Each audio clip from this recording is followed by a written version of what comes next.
Time to abandon ship. Oh no! Here we go!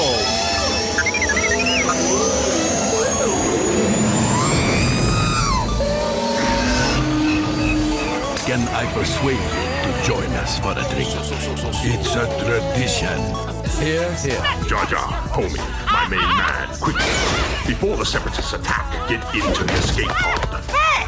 This is escape, then we're the pod.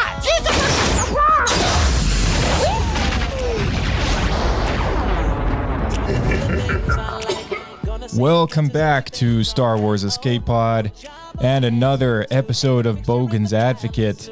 We have Return of the Jedi on the roster this evening, and joining us is your usual party here at Star Wars Escape Pod. If I didn't mention it before, my name is Josh, and we're going to dive right in. Let's meet the party.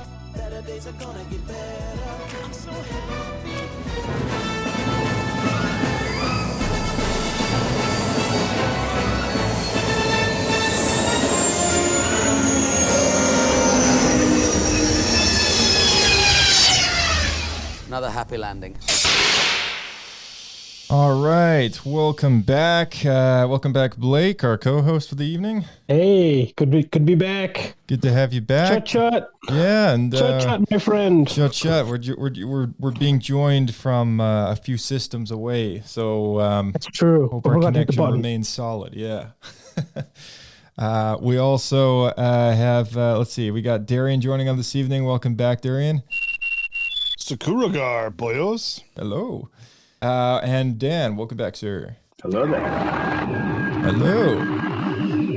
And finally, hopefully we can. I know Matt, you're muted there, but if you're with us, say hello, sir. Oh, he unmuted briefly and then remuted again. I think he's with us, but I can't be sure. I did hear a little something though.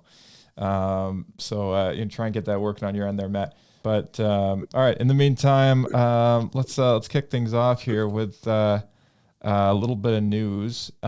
First off, I know we've talked about it before, but Star Wars Insider is ending this year, sadly, with I think it's with issue number 236 or 237. And 236 is now 236 is sadly the penultimate issue of the magazine, and the cover has now been revealed. I think we mentioned it in the last 2 or 3 weeks now, or in one of the previous week episodes, but it's actually celebrating 10 years of Rogue One, a Star Wars story. And, to think that it's been 10 years since Rogue One came out really blows my mind. I don't know about you guys, but when they celebrated 10 years of Force Awakens, I was like, man, wow, it's been a while. But for some reason, Rogue One just has like a stronger weight for me. I can't believe it's been 10 years since that movie came out. That's crazy, actually. Right? I mean, like, Does not feel that long ago. No, it doesn't. I mean, it doesn't by any means feel like a new movie, but at the same time, we just had Andor season 2 wrap up, and it feels like, I don't know, it feels like that story is still kind of fresh, and 10 years is just, wow, like time just flies by so fast. It's kind of hard to believe, but I don't know. What are some good memories of the theater experience that you guys have? Watching Rogue One. Darian, you want to kick it off? Yeah, it's one of my favorite movies in the Star Wars franchise, and it really it's the only time you get to see the Rebel troopers actually do something. So it actually showed us some of the war that happened in Star Wars, which is a nice change. Yeah. True. What about you, Dan? What's Rogue One mean to you, man? I loved Rogue One. Like it was such a great movie, and like it was just like from that, like the final about 5-10 minutes, like with the whole like escape and everything, and Vader showing up. Like it was a great ending to a movie. Mm-hmm. Yeah, for sure. Yeah. What about you, Blake? I would definitely say it's my favorite of the spin-offs, and arguably my favorite of the Disney era, I would say. Yeah. And I think a big part of that is that alternate perspective. I think I'm personally more a fan of smaller stakes, and even though this is still like a huge battle, but at least we're not talking about like Death Star level kind of events going on. I would just find that a lot more engaging. Mm-hmm. Yeah. And to me, this one, especially because we hadn't spent a lot of time yet in the original trilogy era, like since the Disney purchase. So this one just kind of checked all the boxes. Yeah. I think it was also a slightly bigger deal with it being the first spin-off movie, and it was really sort of a benchmark for fans to try and determine like how successful are these Star Wars stories going to be, because when they announced, I remember when they announced that whole initiative, and I don't know, like I was kind of unsure about it. I was like, I can't imagine there being a Star Wars movie that's not an episode, and I couldn't imagine there being a story that kind of kept going without those core legacy characters. So it was really an important film to establish that this was a possibility and that they could do it successfully. And out of the two that they did, I feel like at least Rogue One was the one that succeeded really well. And, it's kind of unfortunate behind the downfall of Solo, so to speak, even though we enjoyed the movie. But, box office wise, I mean, Rogue One was a huge success, which I think also led to this idea that they could further tell these spin-off stories in some form. And I mean, I know we got cut short with the Star Wars stories in the big screen, but a lot of those ideas translated onto the small screen at Disney Plus at home. And I have a bit of gripe with streaming services in general, but we did ultimately get the Obi-Wan Kenobi show, which could have possibly been a trilogy of films. The Boba Fett movie that was once upon a time, that became a show as well. And this idea that these stories could exist outside of George's saga was kind of made real because of Rogue One. So it's really an important movie in a larger respect as way, in that way, kind of a near and dear one for me as well. So, and I do remember there were so many questions going into it, right? So originally it was an anthology film, if you remember that far back. Yeah. Star Wars an anthology film, and I think they decided that was too complicated. They went with Star Wars Story. Right. And then there was a huge question if they're going to have the opening crawl or not. Oh, yeah. Yeah, I think, people were debating, like, putting bets on it beforehand, Yeah.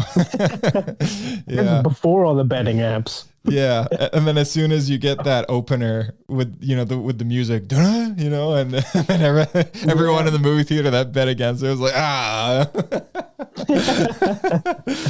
oh man. All right, well, second to this as well.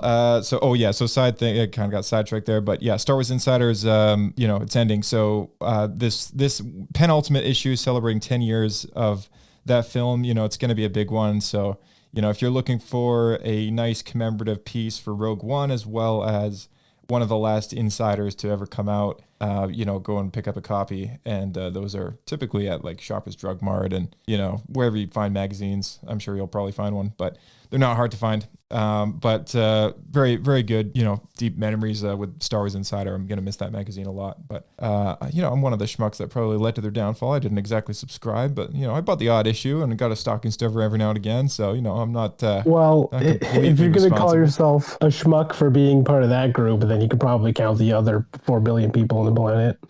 Yeah, true. But I do own a fair few of them. I've got like more than 15 issues or something like that. So I don't know. They're cool mags. But Darian brought up something a few weeks ago, and I forget if we mentioned this or not, but we'll play a little piece of audio here from the video on Instagram, and then maybe you can share whatever you know about it as well, Darian, because you've been following this person. Let's see if this comes through on the audio here. World's largest, most ambitious Lego project, measuring 85 feet in length, containing an estimate of 5 million pieces. Welcome to the minifigure scale Venator Star Destroyer, housing hundreds of vehicles, thousands of minifigures, and hundreds of detailed rooms. The next stage of building for the Venator is months away. We are in the process of gathering parts. In the meantime, we will be adding more hangars and occupying them with more unique legions. For example, coming soon, we have the 41st Ranger Platoon with its unique custom gunship, like we just recently did for the 327th Star Corps, which are now available for purchase on CloneBrick.com. We will use the time between building stages to focus on adding new vehicles, one of which we are very excited about, the Turbo Tank, also known as the Republic Juggernaut. While some of you might already have the official LEGO release, Most fans were extremely disappointed with the size of the set and the price, as it seems Lego has been shrinking the tank for over a decade. At this rate, their next releases will look like this. Soon your clones will be able to play with the new set. As you guys know, we like to build things in minifigure scale, which will look like this, next to the biggest Lego version. One of these giant tanks is amazing as is, but because we like to go bigger than anyone else has, we will be building not one, not two, but 3 minifigure scale Republic juggernauts. So stay tuned. I love that Admiral Yarn just keeps going, you know what I mean? Kind of funny. Yeah, it never ends. I was trying to figure out which one we have of him, because didn't he do something for us too? Yeah, he did. let me see if I can find it here. Oh yeah, here we go. Star Wars Escape Pod is the Republic's choice of podcast anywhere in the galaxy. Leave a stellar review and tune in each week for more. There we go. So, Man, anyway. that guy gets around. Yeah. Oh yeah, absolutely. Yeah. So yeah, kind of cool. Just before we keep going here, I just want to try and see if this is working here. Matt, can you hear us, sir? Can you hear me now? Oh, hey, there we go. We can hear you on Discord now. Okay, great. Sweet. Okay, cool. Amazing. Right when I made the call. All right. Okay, Thank you. Cool. Sorry about that. Technical difficulties. I know that happened. Yeah, all good. So this Instagram account is called Clone Brick Customs, and I don't know, Darian, what can you tell us about like kind of how you've been following these guys? Like, what have they been doing? What are they up to? So they are trying to build as close to real dimensions as possible. Everything in the GAR into a Venator. So they've got turbo tanks, LAATIs, the clone tanks, like you name it. They're trying to make it to proper scale for the Venator, and they're taking fan suggestions, it looks like, for what rooms should be in there. So there's like a clone hot tub and a mess hall and whatever people are voting for legions, they're trying to put it in there. So they got a fresher. They better got a fresher in there for all those clones. Yeah. I do believe they have a refresher. Yep. Okay, nice. Good. What about they got a calf station? Oh, I'm sure they do. I'm sure they got some calf in there. Yeah. What Star Wars lingo do I know? So just to clear it up as well, just so anyone, if they're confused, this is to scale with the Lego minifigure. So when they say they're building it to scale, they're not actually making like an actual, real life size thing out of Lego. That would be crazy. They're making it to scale with a Lego minifigure if that was a person. So still impressively huge. Like this thing is being developed in a warehouse, and it is massive. So it's a incredible undertaking, and you can see videos and photos of their endeavors over on their socials. So I'll try and remember to put a link down below. But again, it's Clone Bricks Customs, and they are on Instagram, and I think they have the whole thing going on over there. So we have reached out to them, and thank you, Darian, for doing that. So, if they are interested, maybe they will have an appearance over here, but, don't get your promises up. Or don't get your hopes held high, because, I'm not promising anything. But if they do come, they're most welcome over here. And, we love chatting about Star Wars Lego. So be very cool to do that with them. But yeah, thank you for that, Darian. And, not a problem. Yeah. So part of the reason that they haven't committed to anything at the moment is they just moved into a new warehouse. So everything is just focusing on getting into the new space for them. Mm-hmm. Yeah, totally fair. Totally fair.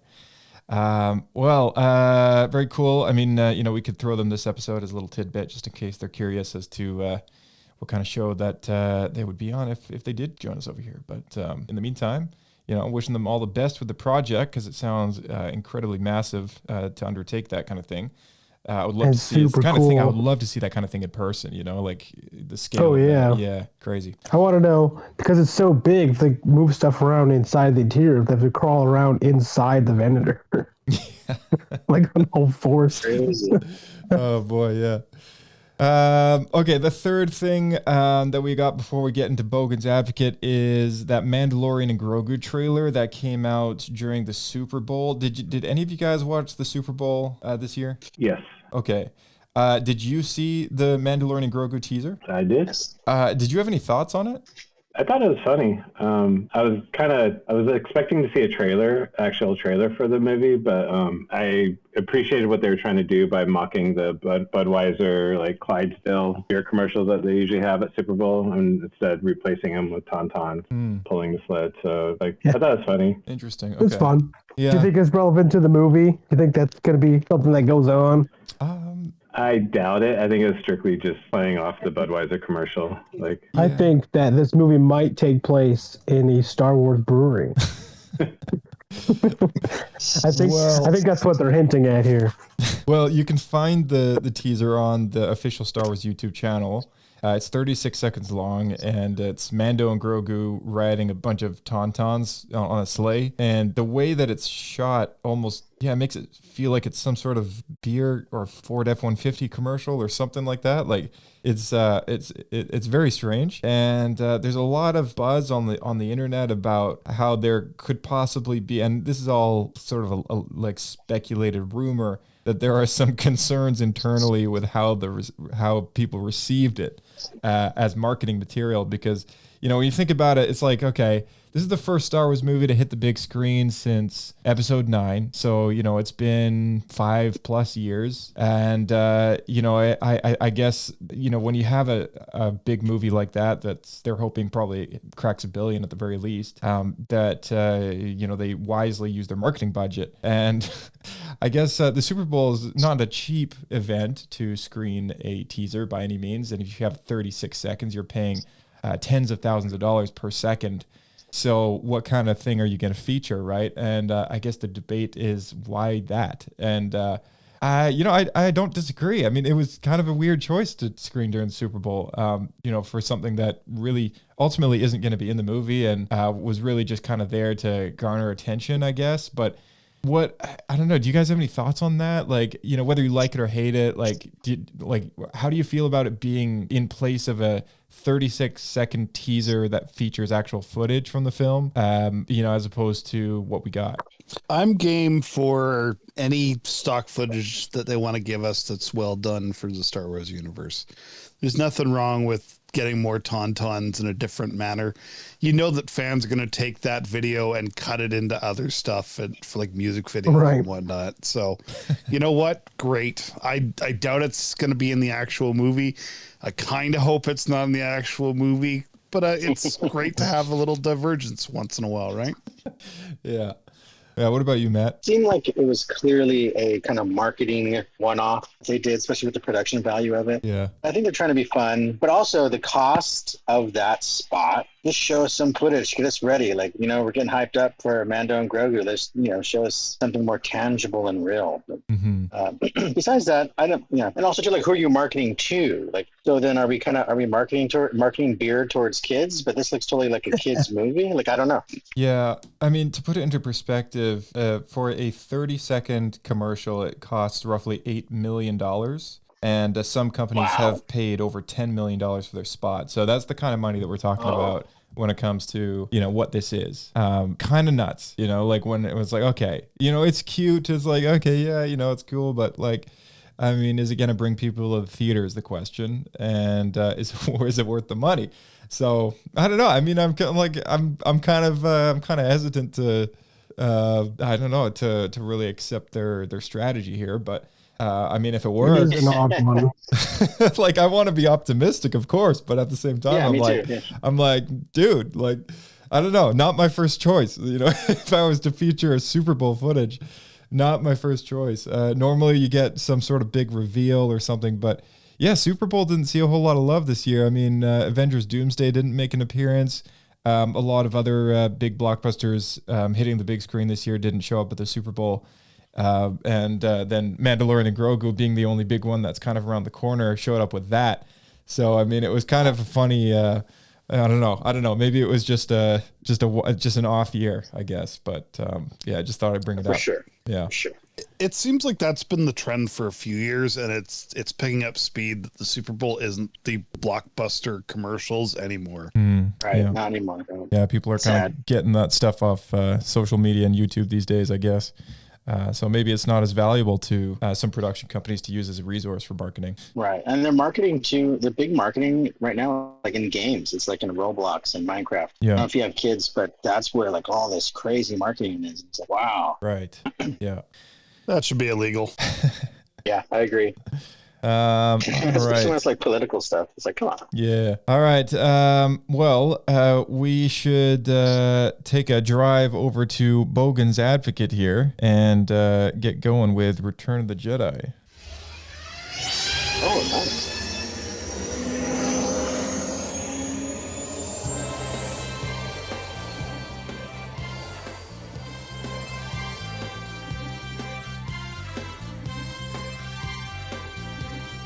Mind trickster! Every time. Got him. Oh, yeah.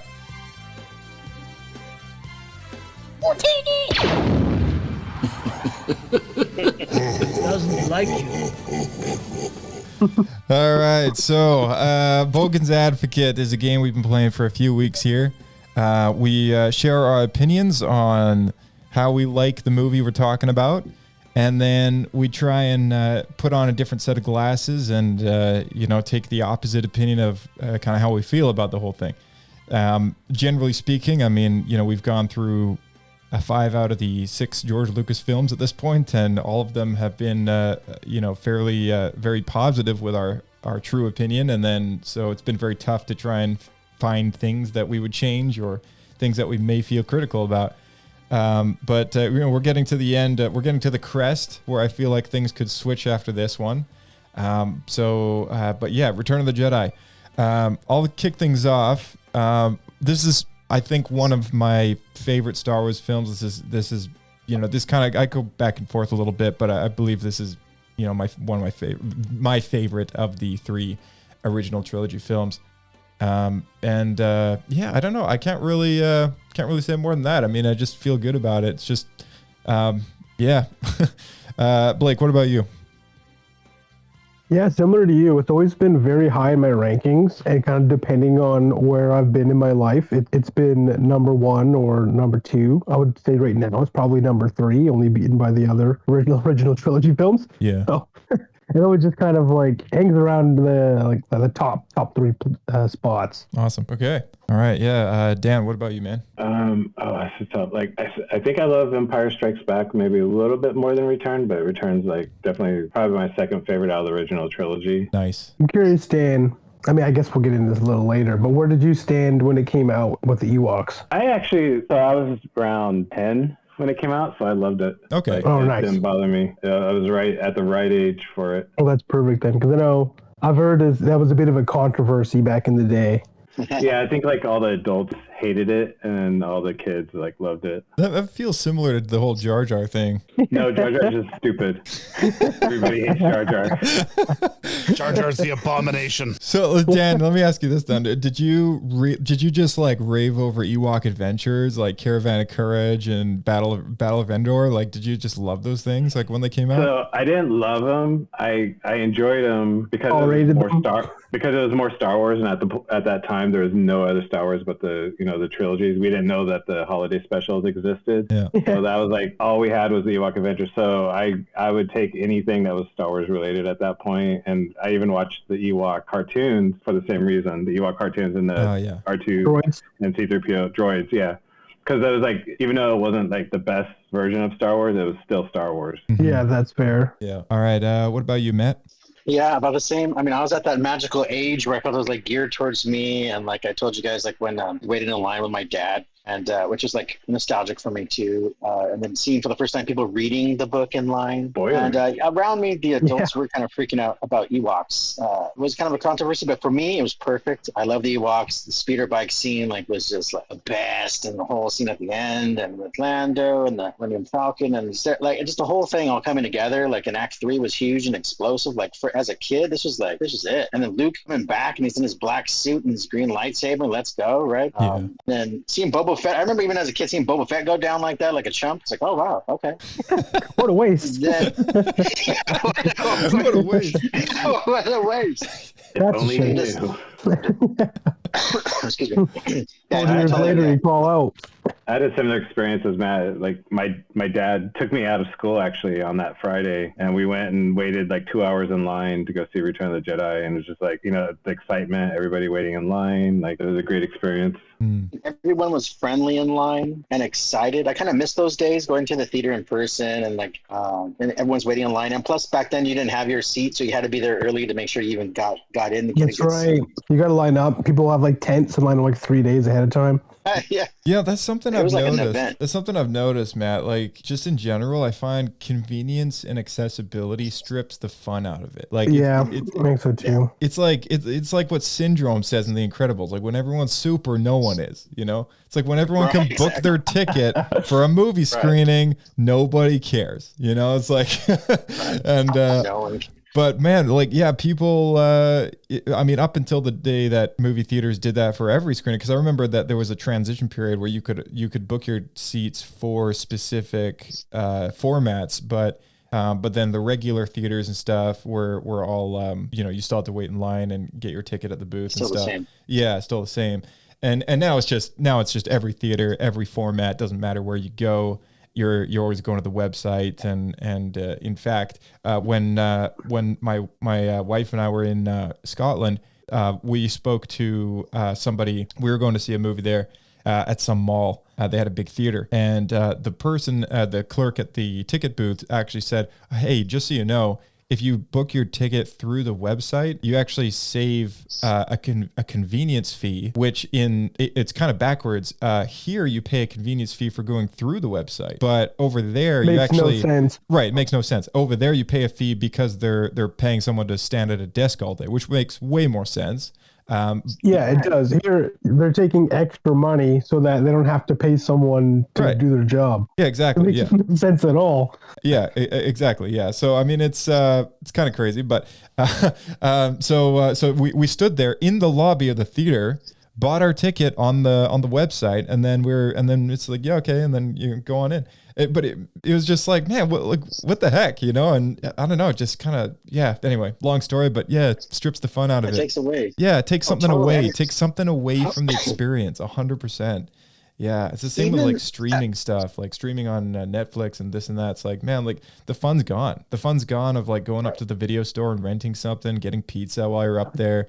Those days are over, and it's kind of sad. You know, it's funny because like this is the exact same thing that I kind of struggled with like games like, for example, World of Warcraft, where the more convenience they added, then it kind of removed the whole community point, where you actually are kind of forced to interact with people through inconvenience until suddenly for the game it just became like a shadow of itself. Oh yeah, for sure. Yeah. Sorry, to get back to true impressions of Return of the Jedi. Darian, how about you, man? What are your thoughts on the movie? I love that movie, but it is, of the original trilogy, probably the most problematic in the, like, man, a lot had to go right at every stage for this to work. It was very much like a Wile E. Coyote adventure plan for the Star Wars universe, where I'm going to make this giant contraption so all these things happen in sequence. It's like, it's so much fun, but if you look at it even a little bit analytically, you're like, yeah, if anyone made any decision, it would not have worked. Yeah, right. Cool. Okay, so what we're going to do is we're going to reverse our I guess put on the Bogans advocate lenses here. It seems like we're all kind of on the same page with really appreciating and loving this movie. But now we're going to try and find something that we would change, something that we dislike. Perhaps something that we've never quite gone on board with. I don't know if anyone want to volunteer to go first? Swap Ewoks for Wookiees. Yub Nub. Okay. Yeah. So I guess one little cheat that I did say was fine was we're going off of the definitive edition, which is the most recent Blu-ray / Disney Plus release. That's the 4K Blu-ray that is. And the Disney Plus release. So if you do have any gripes, you can pick on some of the later added things if you really have to. If you can really find nothing else, Ewok eye blinks. Ewok eye. I've actually liked that. If you watch them, they're so creepy though. Oh man. Okay. Yes. They're not creepier when they don't blink. I think it's way worse when they don't blink. It's like they just stare into your soul. Yeah, I agree. More scary. That was a change I actually kind of liked, but yeah, Ewoks don't have eyelids. Yub Nub, Darian in the chat says Yub Nub. Is that something that you've never liked about the original edition? Because later it changed to the celebration finale song. You're not a big Yub Nub guy. Is that what you're saying, Darian? I hated that as a kid. I remember being like 5 or 6 and just being like, God, I hate that song. And my dad laughed. I'm kind of on board with you there. I mean, like, I can't say I've ever held overly negative feelings about it, but I've always been a fan of Celebration Finale, like the newer one. And because just, when you look at it from the context of just a 6-part story, it just felt like that musically, it just didn't feel like should have been it. You know what I mean? Like Yub Nub is not the way out.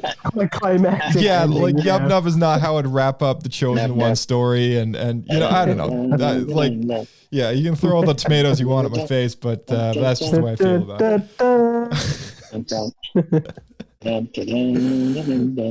I also feel that I have to give this is the movie where going back and making the special editions affected it the least horrific of all of them. Yeah. I mean, yeah, that's totally fair. I mean, I think it was probably the least touched. Yeah, I believe that's the case. Yeah, I'm not sure if Empire had less or if Jedi had less, but I'd say Empire probably had less, but the Wampa just kills me. Right. Yeah. I'm curious then, what are your thoughts on Jedi Rocks? The other song. Yeah, the original song from Jabba's Palace. Yeah. Oh yeah, that's right. It was okay. The new song, while it does go a little too over the top, is a lot more fun. Plus we got the updated Size Noodles, which is a win. The old song, which is cool about that is that, and you guys, oh man, this was huge. There's a TV special on the making behind the scenes of Return of the Jedi, and they played that music throughout as Mark Hamill was narrating. I remember my mind was blown seeing the creature shop and seeing the special effects behind it and the puppeteering behind Jabba. It was awesome. That was for the original version, like the Jedi Rocks version?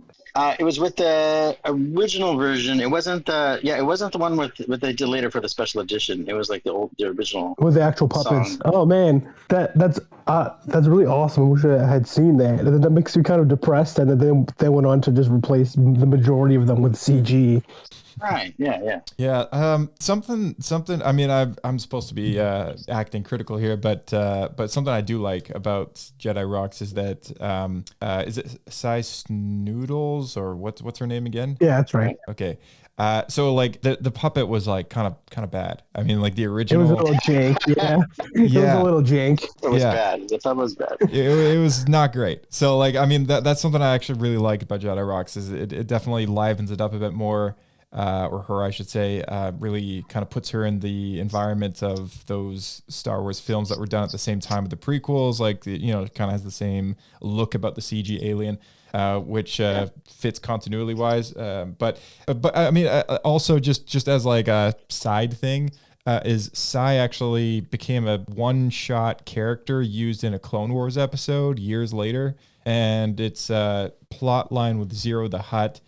Reclaiming his family's legacy is there's some sort of I don't know what it is, like a data Extortion? pad. There's a data pad with all these passcodes and access to wealth, and Size Noodles actually acts as an ally and a lover type thing, and then she eventually she's revealed to be this viper and kills him at the very end and takes the data pad.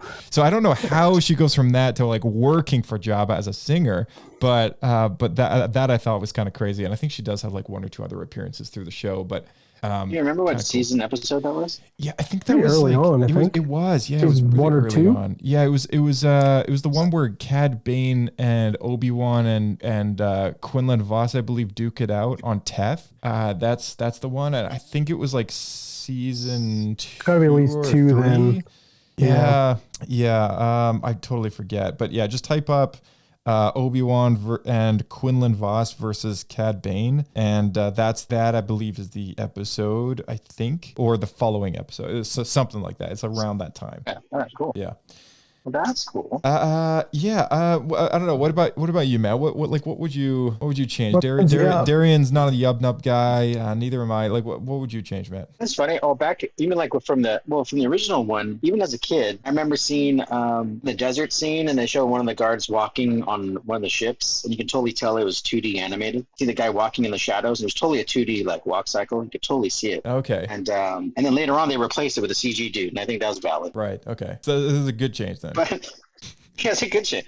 Yeah, it's a good change. Now, let's see. I don't know. I was young, and so like I was totally down with the whole story of it, and it being the big third act of the trilogy. I was totally down. The one part probably at the end probably always seemed a little like, especially with how it ended, and then they're on Endor, and I kind of always want to know like, okay, and is this it? They're just gonna celebrate on Endor, and this is it, or are they gonna get together? It definitely, like, I felt like, oh, Han and Leia got together for sure and got married. And then, I never knew for sure until then, shortly after, like what Dan was saying, I was just so hungry for Star Wars and there was nothing. So like the Ewoks cartoon, the Droids cartoon, the Ewok Adventures came out, and then Timothy Zahn books dropped. And then that's when I got a hold of that Timothy Zahn book, and I was like, oh, damn. Yeah. And then, but I was also the nerd at school wearing my Return of the Jedi button on my sweatshirt. Nice. And the kid's telling me, hey, that movie came out last year. Why are you still wearing it?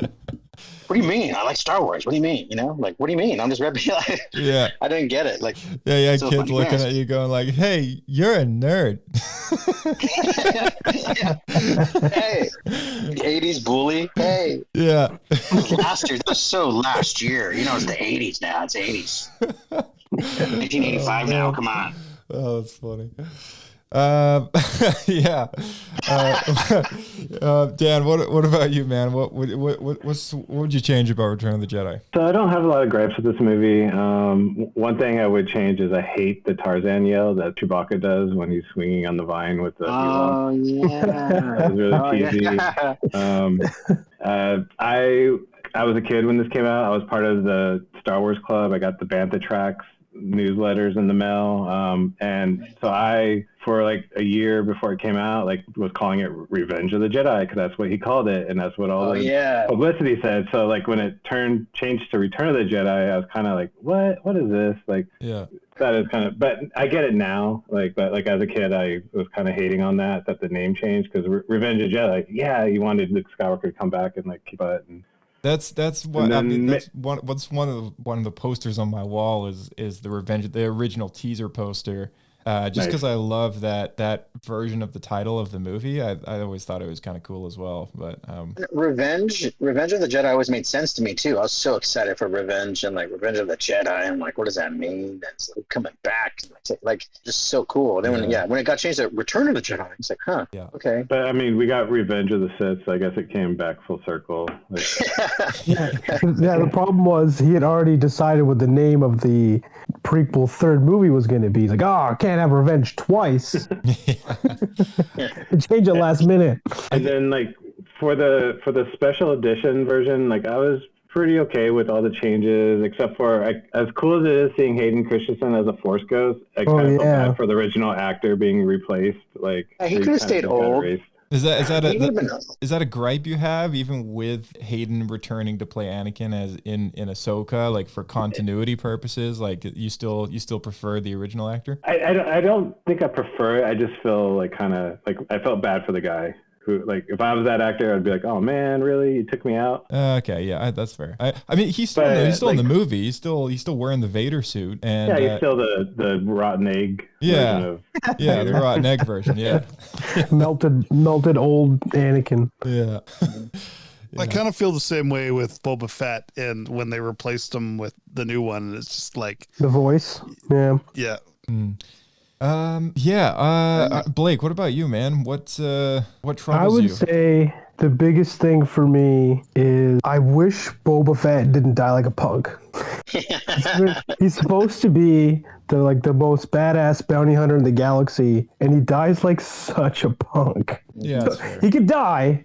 Well, we know he doesn't die now, but at the time, he could. In that event where he falls into the Sarlacc pit, just do it in a way that's a little more cool. That's all. Yeah. I mean, it is true. I mean, like he dies to a blind guy with a stick. I mean, it's like okay, It's ridiculous. yeah. And I think he even makes a sound. The first original track, I remember even in the theater, I remember he makes some kind of sound, right? He goes, ah! Yeah. I think he does a Wilhelm scream or something. Yeah, I think there's a Wilhelm in there, but yeah, I mean, he dies like a punk. Yeah, and just like say it how it is. Say it how it is. It's a blind guy with a stick. That's it. Oh, did he die worse than his father did, or did his father die dude. better? Like, I mean, like the guy, worse for sure. Yeah, like Django was killed by the baddest Jedi in the galaxy, but like, yeah, Boba, blind guy with a stick. Actually. Insult to injury. It's not just a blind guy with a stick. It's a blind guy with a stick who isn't trying to attack him. Yeah, exactly. That's right. Like completely accidental.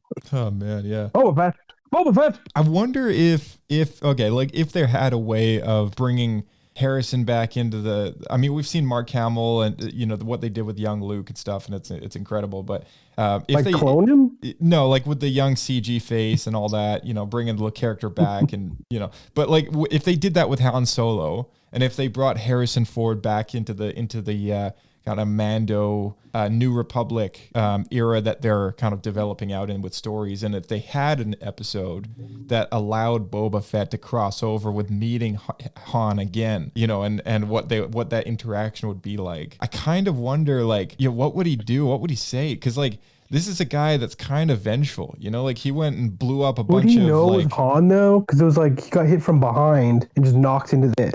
Like it hit his jetpack. Or whatever. He might not know who it was. That's true. I mean, and Han might know it was him either because he was blind. Right. Like nope.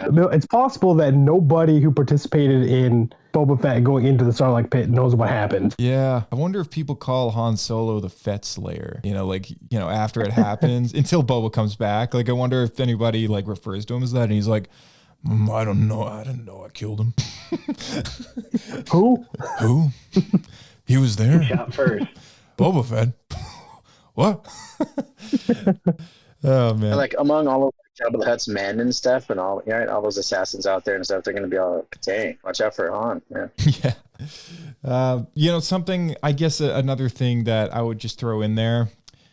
It's a very redeeming moment when Vader comes back and when Anakin comes back and throws the Emperor down that hole. But I've never thought it was overly epic for whatever reason. I don't know if that's because I was expecting something else, but like then again, like the episode, the way that they did it in episode 9 as well, it's like, okay, I didn't really feel overly strong about that way either. So I don't know, like maybe it's just any time he dies, it's just kind of like, I don't know. It's just kind of an underwhelming way to do it, I suppose. But with the Emperor, I don't know. Maybe I'm the only one who feels like that. Yeah, with the Emperor. Yeah. I remember thinking that when he threw him down the hole, I always wondered, like, well, why is he still like randomly, his lightning bolts going random? How come he's not pointing it at Vader, like taking a bolt out as he's going down the hole? I always wondered that. Well, I've wondered why doesn't he just levitate back up again? Because I was just gonna say like, that's every EU thing he can levitate. Well, it's not even EU anymore. Like they did it in the Acolyte. Like the stranger levitates down into the forest from up high, right? True. And so it's not like it's super far fetched. And even in some of the canon books and novels and comics, like I'm pretty sure they've shown like Dooku doing the same thing because he does that in the Genndy 2D series.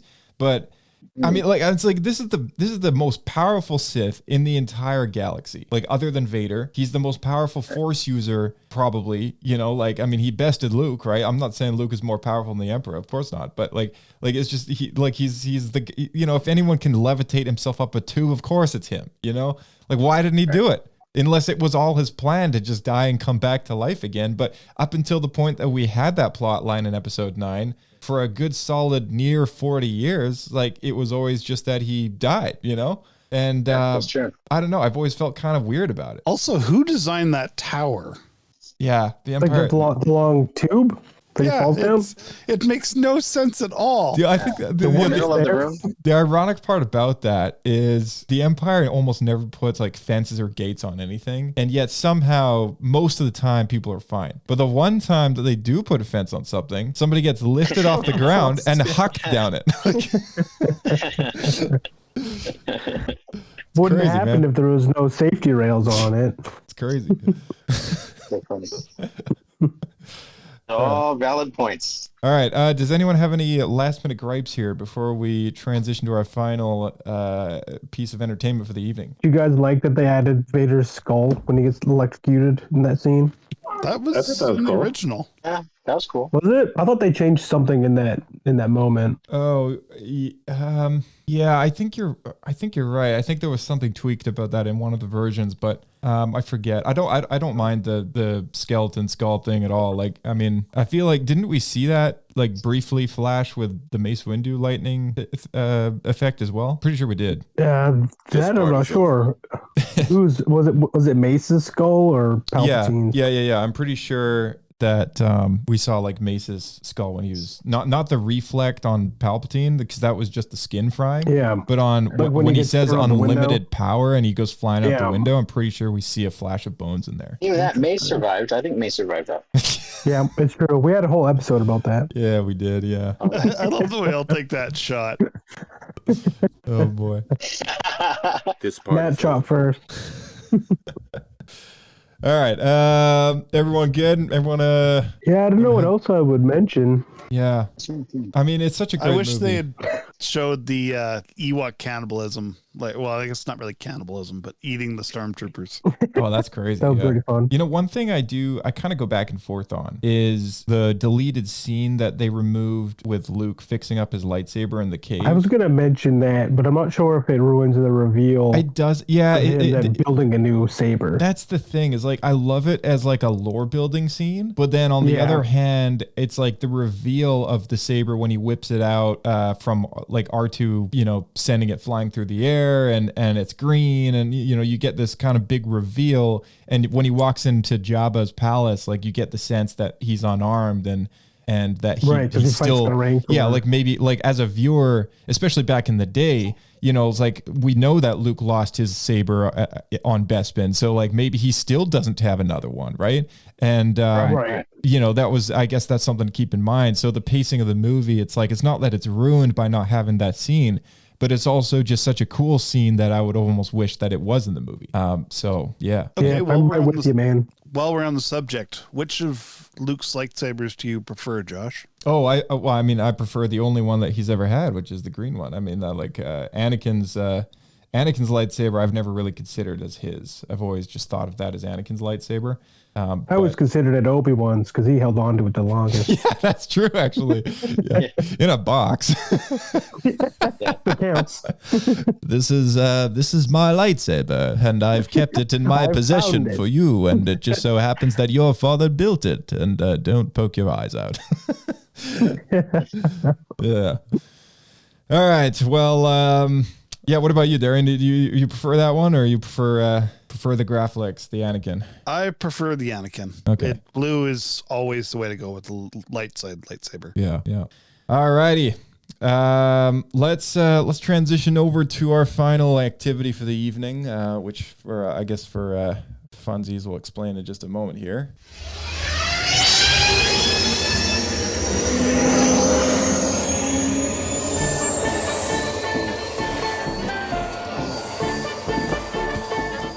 All right, Blake, why don't you kick us off here? What are we about to do?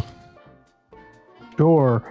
So, a few weeks ago, I was actually traveling across the galaxy, and I stopped off at a small portside town, and there's a nice small shop there. I wanted to check it out, see if they had any goods, and I came across this weird book, and I investigated it, and it turns out it was Darth Vader's childhood lost journal.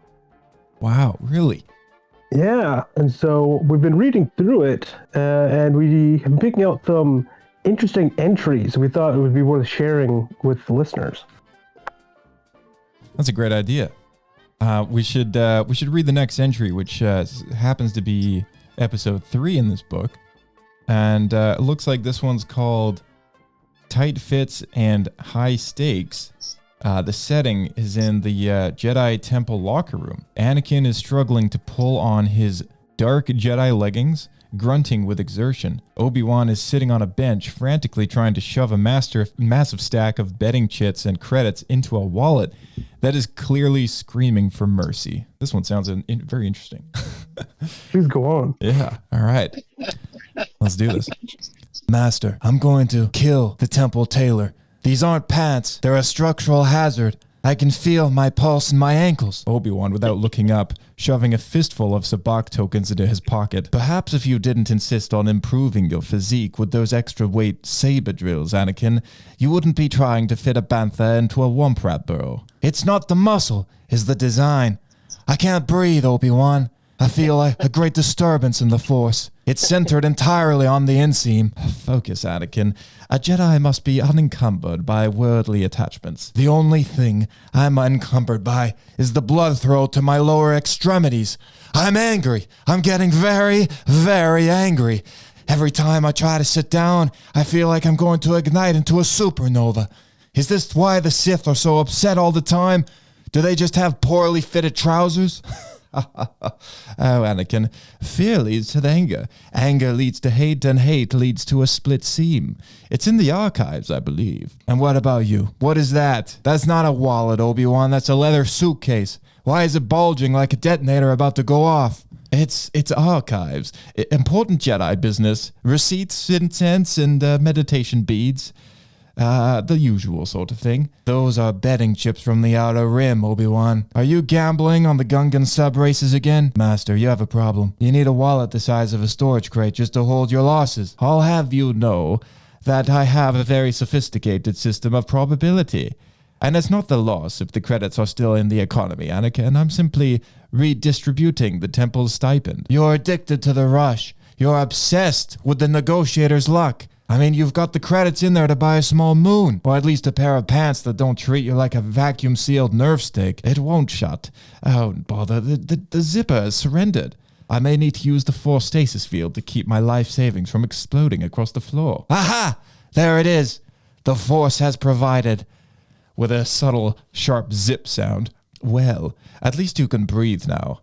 Through the council may have a few questions about your new ventilated look. A giant tear appearing in Anakin's pants. I don't care. The anger is gone. I'm at peace. Now give me 50 credits from the monster wallet of yours. I'm going to the tailor. I can't. I put all 3-legged EOP on the 5th race on the 3-legged EOP. I hate you. Oh, there we go. That's the next chapter. Oh wow, love it. It's so interesting. It's like I was really there. Amazing. Yeah, like taking the story a little bit back in time there, and I'm just impressed that Anakin wrote it down in such detail. I mean, like, why wasn't this in Attack of the Clones? It added a bit of comedy. Detail. I mean, might have been more interesting in some parts. Oh boy. Okay, well that's it. That's all we got. I mean, something that we have asked a lot of our, some of our. Well, we've done it once, I guess, because we've only done these 3 times. But Matt, since it's your one of your few times joining us as of late, hopefully the first of many more. But we would love you to give us a story scenario. A scenario, yeah. Like what would you like to hear from the diary of Anakin and Anakin Skywalker, that is. All right, you got it. No problem. I'll send it to you. Email it to you. I don't know, but I'm not off the top of my head, but I'll email it to you. Okay, all right. Did you want to do one live, Josh, or just prep for next time? I mean, we can always prep for next time. We can always do it another time, unless somebody has anyone else here, like maybe Dan or. Did you guys write it? Or Darian. Yeah, well, no. I mean, like we come up with the prompt, and then we let Gemini do the work. But yeah. Oh, that's so funny. Yeah. What about you, Darian? Dan? Any ideas? Obi-Wan borrowed Anakin's speeder, and he like his custom-built speeder, and he got into a fender bender. Okay, all right, okay. Let's see if we can tack another one onto that. Okay, I wrote that down. Darian, you got an idea? Anakin and Obi-Wan have to go undercover to like the Star Wars equivalent of Disneyland, and they have to actually go out on the rides and whatnot. Galaxy's Edge. Yeah, exactly. Okay, and what happens at this place? Dan, you got something to add? They go tauntaun tipping. Okay. At an amusement park? I got nothing. Okay, hold on a second. Security is chasing them. Maybe they jumped the turnstile. Okay, and Matt, you got something to add on to that? What city are they in? In Coruscant? Well, it could be anywhere. Usually, it comes up with that on the fly, and it's pretty good about coming up with the planet. It's pretty awesome. He jumped over the turnstile, and then they. Anakin can't stop eating mini donuts. What do you like to do when you go to the fair, Matt? The fair? Yeah, just like I don't know, Disneyland. Maybe they go on a few rides. They go on a few rides there and get some like super fried. Okay. Super fried stuff. Okay. What kind of I don't know, what kind of Star Wars food do you like at Galaxy's Edge? What's that thing that they have? They have that thing on that spit thing right when you first walk in. I mean, just by the left to the Millennium Falcon. A robot's like cranking that big giant leg of that creature. The womp bread on a stick. Ronto wraps. Ronto wraps. Okay. Alrighty. Here we go.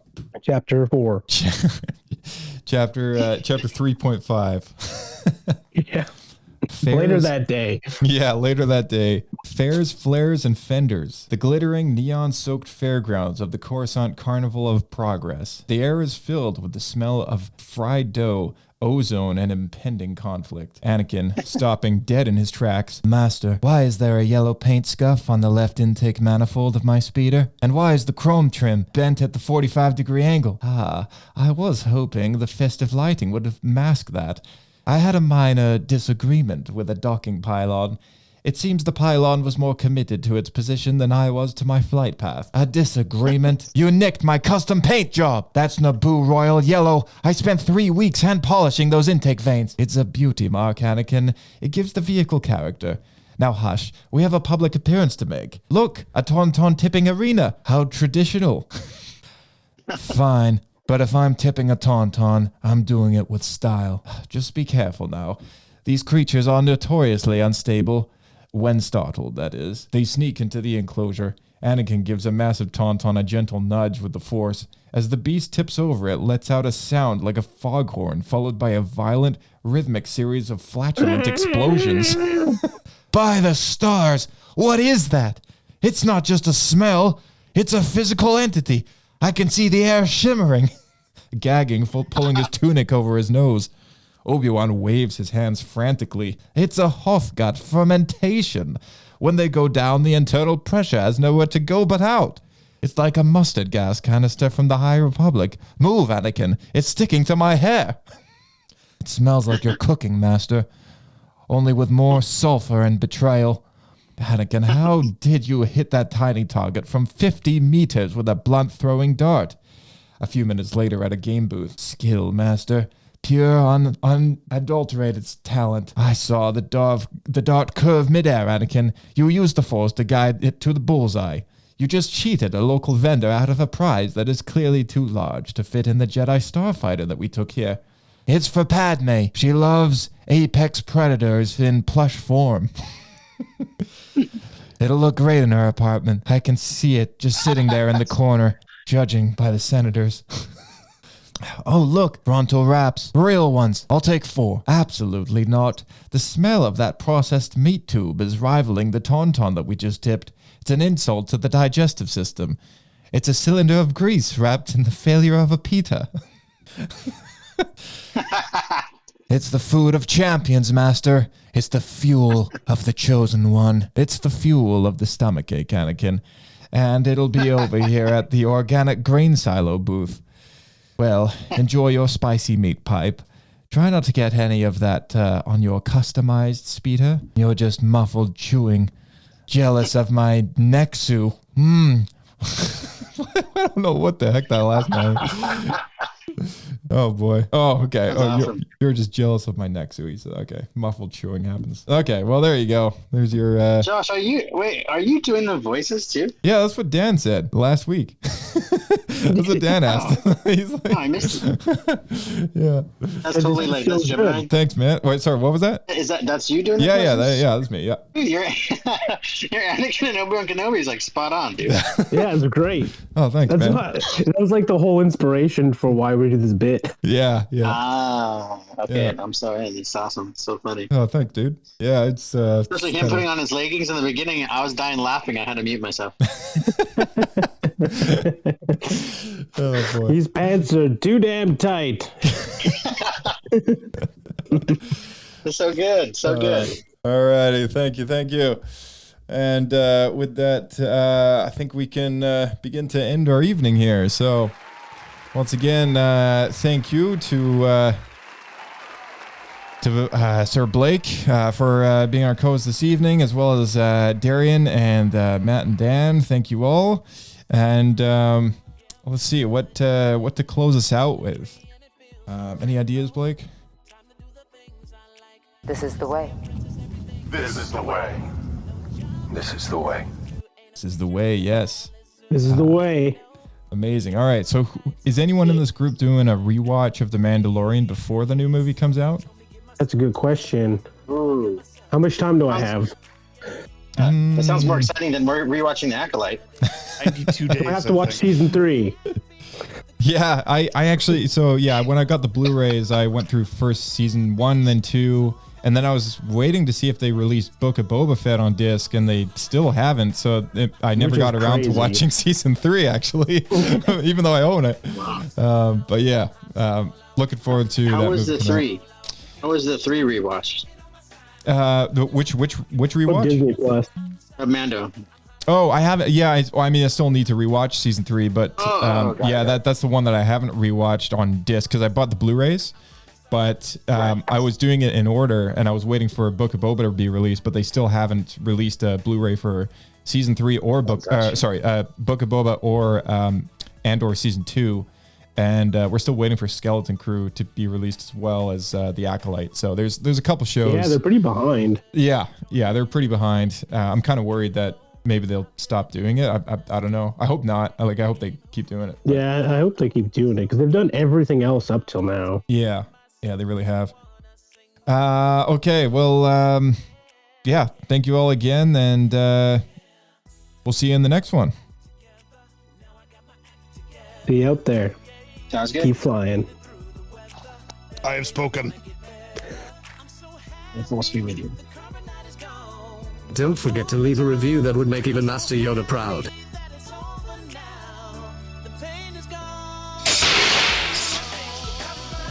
All right, thank you so much to our audience for tuning in.